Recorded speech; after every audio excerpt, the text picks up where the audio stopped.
श्री हरि विष्णु अध्याय 2 श्लोक 7। अर्जुन आगे कहते हैं, हे भगवान, कायरता के दोष से मेरी प्रकृति दब गई है और मैं धर्म के विषय में मोहग्रस्त हो गया हूँ। इसलिए आप निश्चित रूप से बताइए कि मेरे लिए क्या श्रेष्ठ है।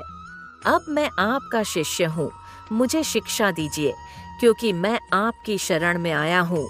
अर्थात यहाँ अर्जुन अपने भीतर के भ्रम को स्वीकार करते हैं। वह अब केवल एक योद्धा नहीं रहे, बल्कि एक जिज्ञासु बनकर भगवान श्री कृष्ण की शरण में आते हैं। उनकी विवेक शक्ति भ्रम से ढक गई है, कर्तव्य स्पष्ट नहीं दिख रहा। अब अहंकार त्याग कर वह कहते हैं, मैं आपका शिष्य हूँ, कृपया मेरा मार्गदर्शन करें। अध्याय 2 श्लोक 8। अर्जुन कहते हैं, मैं ऐसा कोई उपाय नहीं देख रहा जो मेरे इंद्रियों को सुखा देने वाले इस गहरे शोक को दूर कर सके। यदि मुझे पृथ्वी पर अद्वितीय समृद्ध राज्य भी मिल जाए या देवताओं का आधिपत्य ही क्यों न मिल जाए, तब भी मेरा यह दुख दूर नहीं होगा। यहाँ अर्जुन का हृदय अभी भी मोह और शोक से भारी है।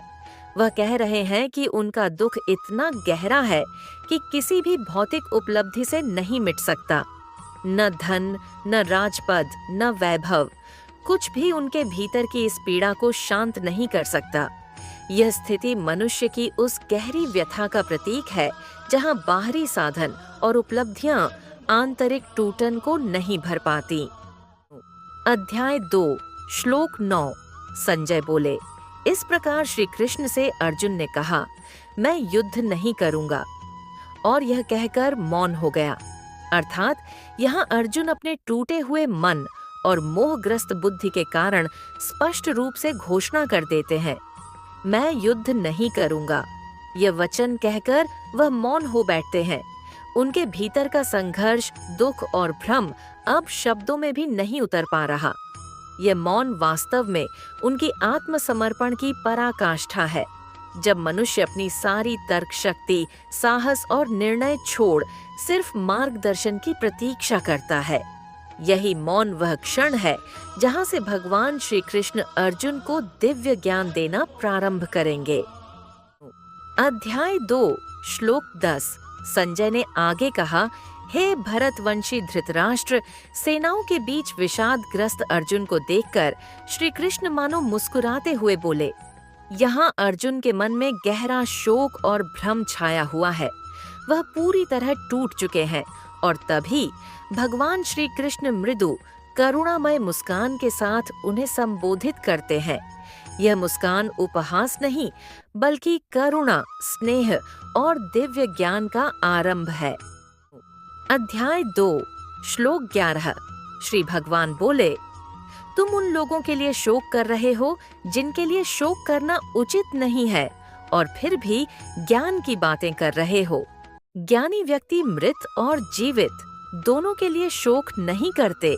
यहाँ श्री कृष्ण कहते हैं, अर्जुन, जिनके लिए तुम दुख मना रहे हो, उनके लिए वास्तविक ज्ञानी शोक नहीं करते। जो आत्मा को जानता है वह समझता है कि जन्म और मृत्यु देह के परिवर्तन मात्र हैं और आत्मा इनसे परे शाश्वत है। इसलिए श्री कृष्ण अर्जुन को समझाते हैं कि उसका शोक अज्ञान से उत्पन्न है और अब उसे आत्मज्ञान के पथ पर चलना है। यहीं से गीता का गहन आध्यात्मिक ज्ञान प्रारंभ होता है। अध्याय 2 श्लोक 12। श्री भगवान आगे बोले, कभी ऐसा समय नहीं था जब मैं नहीं था, तुम नहीं थे या ये राजा नहीं थे, और न ही ऐसा कभी होगा कि आगे भविष्य में हम सब अस्तित्व में न रहें। भगवान श्री कृष्ण यहाँ आत्मा की नित्यता का अद्भुत सिद्धांत बताते हैं कि आत्मा न जन्म लेती है न मरती है, वह केवल शरीर बदलती है।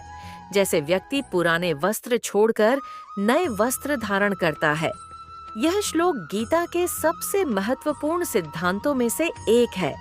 आत्मा अनादि है, अनंत है, अविनाशी है।